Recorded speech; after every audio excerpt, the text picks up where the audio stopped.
Hey guys, this is Danny Boy. We are on Earth, yet again. This is the first part of Earth. Earth is divided up into 2 missions. I'm still going to use the Saber, same build, same party members. And I think I might show you guys my build in detail just because that's what I usually do. Or maybe not. Maybe because I've shown it so many times. Yeah, I guess I didn't bother. I have shown it quite a few times because I've respec'd so many times, so if you'd like to see my final build, I'm sure I show it in one of the last, maybe 3 episodes, one of those. They would be at the very beginning as well, so you wouldn't have to really look too hard. But yes, Earth, Saber, Slam. Oh, maybe I'm going to show it right now. I am. I did not forget. Ye of little faith, if you even care. I'm sure most of you don't. I just do it just in case, because then I don't have to, you know, somebody asks, hey, it's there.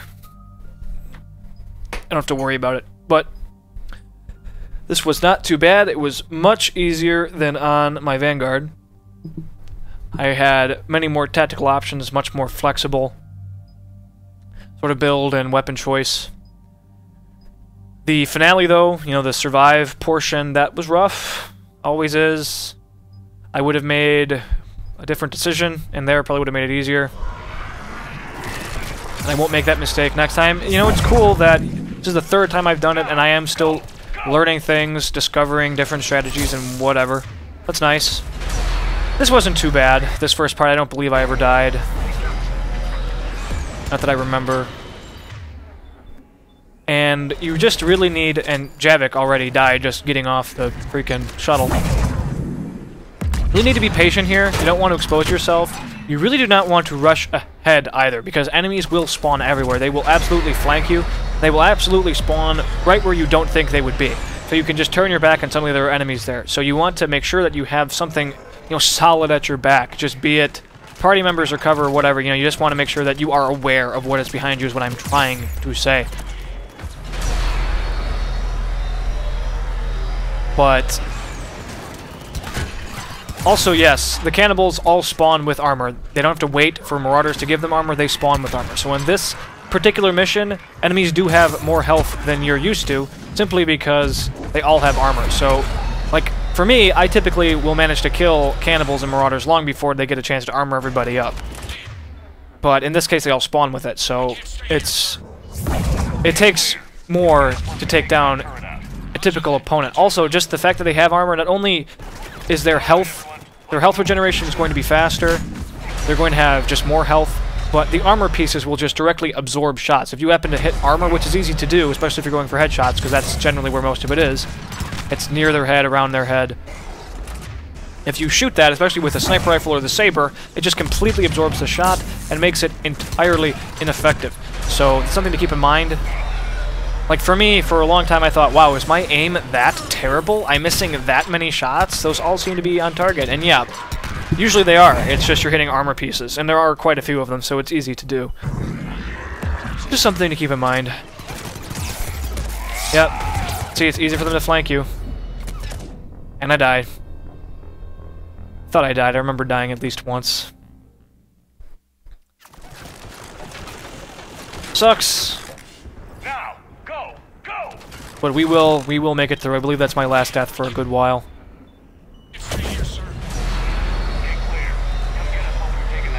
I think I'm going to start resorting more to powers. That also was annoying. Yay, I completely whiffed a grenade. It's really helpful on this final mission. The easiest time I think I had on it was probably my engineer, with just Incinerate and Cryoblast, and using that more as your primary. Wow, those guys just went flying. And even now, you know, using Slam, setting up biotic detonations with Javik with his Dark Channel, or with Liara and her Singularity, it just makes things go a lot faster. Weapons are not as effective on this mission as they are on other missions. Simply because everybody has defenses. Everybody. Even the cannibals. They have defenses. It doesn't appear that they do. I mean, they're still controllable and whatever, but they have their weird pseudo-armor stuff, and it just makes it take a lot more shots to actually kill them. This is also a huge, wide-open area, so if you happen to have the ability to lift enemies up and then throw them, you can easily just send them into the stratosphere, which will instantly kill them, so something else. This area really... it's very helpful to rely mostly on powers, and I'm going to realize that the easiest time I had was just my engineer and using Cryoblast and Incinerate. And it became much easier when I started using Granted, a big part of that is because Cryoblast and Incinerate is ridiculously strong. I'd probably say it's overpowered even. It's just so good.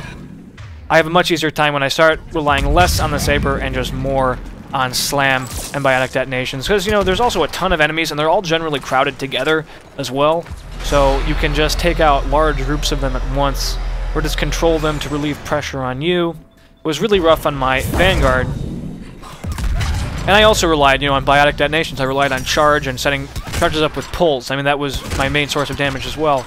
And this wasn't too bad, because I used the Claymore, and that still does enough damage. It does so much damage that it doesn't matter what they have, it'll one-shot them. You know, even if they have their weird pseudo armor, it'll still one-shot just the red-barred opponents. Especially if you can aim for the head. And as it happens, aiming for the head for a cannibal is the same thing as going for a meat shot, because their heads are in the front and just right in the center of the big hump that is their torso. But the second part of my Vanguard, where I was just using the Valkyrie, that started becoming really, really, really difficult. And really slow. So yeah, now that's kind of the rough part, just clearing off this Vanguard, this forward force. Because once you do that, then you have more room to maneuver. You can also just back down this hill to break line of sight as well if you're getting too much pressure. Say you're being attacked by the Brute and you need to back off to an extent. This is Captain Johnson. Hammer's getting torn apart.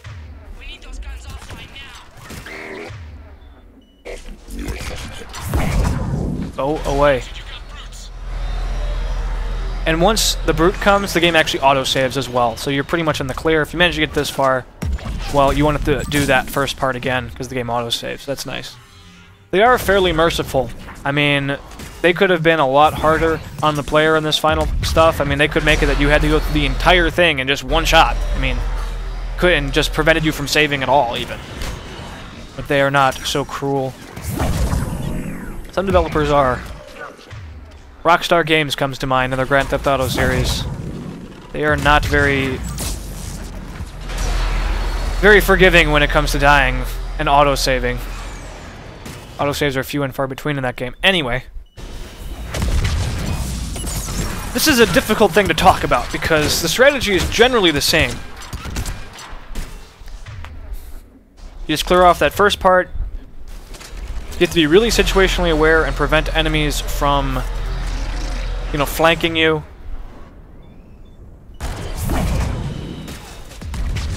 And just kind of push forward and maintain momentum.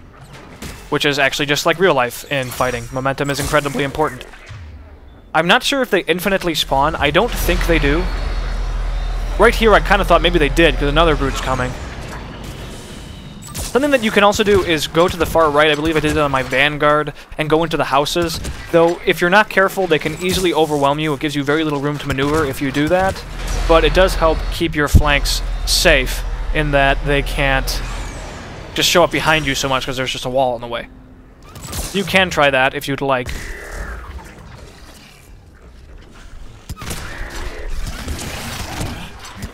He lost his head.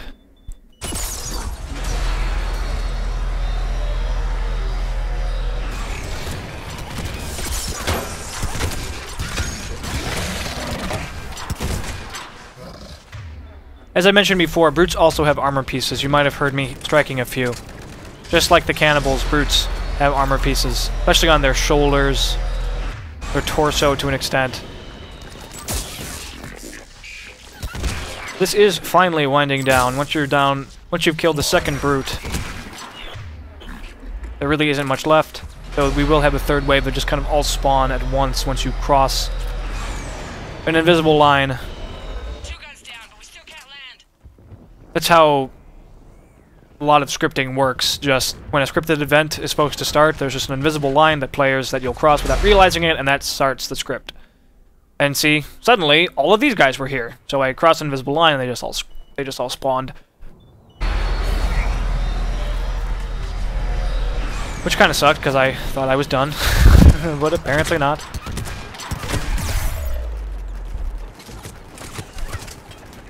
So I will be dividing Earth just into 3 episodes, I think. This, and then the second mission I'm going to put into 2 chunks, because it's long, you know. So the first chunk will be leading up to the missile launchers, the finale where you survive, and then the second video will just be me surviving.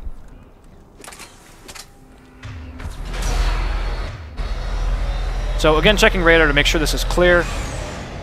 I had mentioned this before, but yet again, because I didn't know about it for a long time, not until my Vanguard playthrough. I didn't know about this for the entirety of my Engineer playthrough. It's just, there's radar when you pause in the bottom right corner, if you don't know. Very useful for figuring out where enemies are, especially if you're worried about being flanked, worrying about what's behind you, you can't see. And then you keep in mind.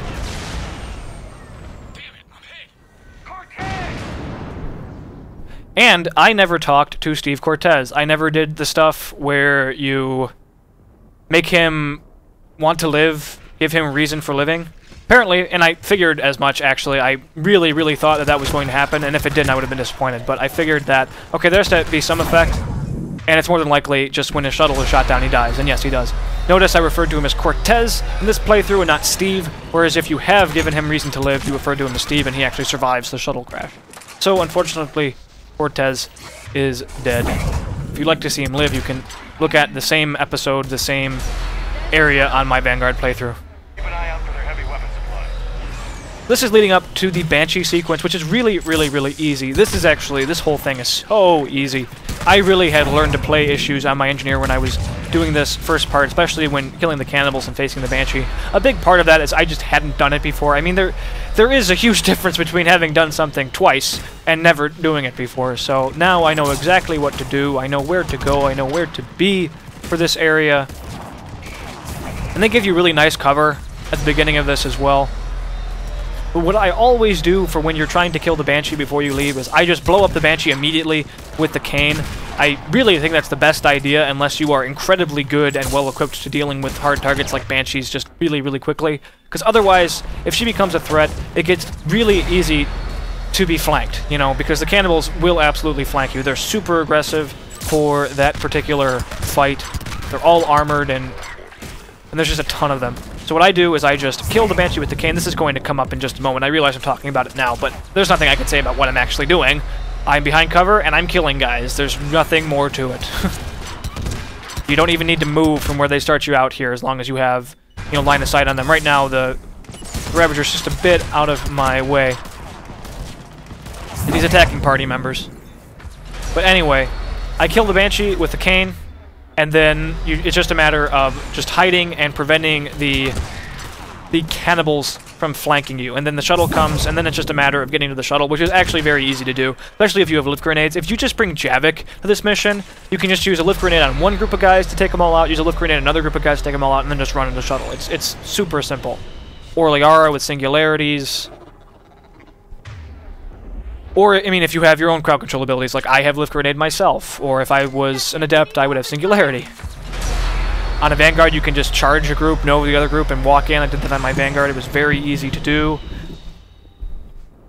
The hardest was definitely my Engineer. But I could have even done that easier. You know, just have drone protecting one side. No, that actually really doesn't work. Drone dies too quickly, so no, that doesn't really work. Now they're just turret, but I guess you could just cryoblast one group and then use party members to try to lock down the other group. Maybe have overload spec to knock down opponents, knock down half of them. There's definitely, every single class has a means of which to very easily win this. This is what I've been talking about, this right here. So, knock out the Banshee with Kane. And I know that they spawn through a crack on my left side.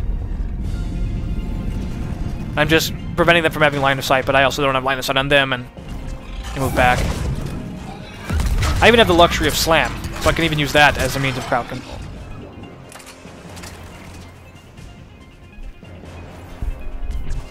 So let's see, you know, if you're an adept, you can use singularity to lock down one group, then just like throw the other group or something. If you're a soldier, you can adrenaline rush and just run right straight through for the most part. Maybe concussive shot some guys to knock them down. I already said Vanguard, you know, you just charge into one group, then know the other group, they're all knocked down. Very, very easy. Infiltrator, you can honestly just cloak. Just cloak, run past them, you're good to go. Yeah, the engineer is the rougher one, but again, just cryo blast one group and maybe use party members for the other group or overload or something if you expect a certain way. The Sentinel, it was just a matter of using lift grenades. I just used Javik as well for his lift grenades.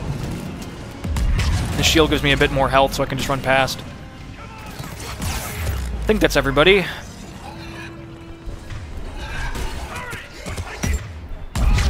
See, lift grenades even set off a bionic detonation. I would have ran right there, but I was too hurt. But now I'm going to go. More lift grenades. And all is clear. Off we go. Alright guys, thanks for watching. Stay tuned for more of Earth, and have a good one.